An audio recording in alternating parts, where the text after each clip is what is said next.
I love football. I love the aesthetics of football. I love the athleticism of football. I love the movement of the players, the antics of the coaches.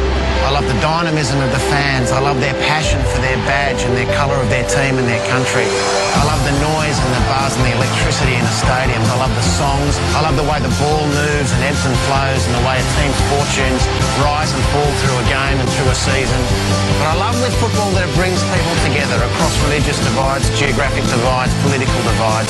I love the fact that for 90 minutes in a rectangular piece of grass, people can forget, hopefully, whatever might be going on in their life and rejoice in this communal celebration of humanity. The biggest, diverse, invasive, all-pervasive culture that humankind knows is football. And I love the fact that at the altar of football, humankind can come and worship and celebrate.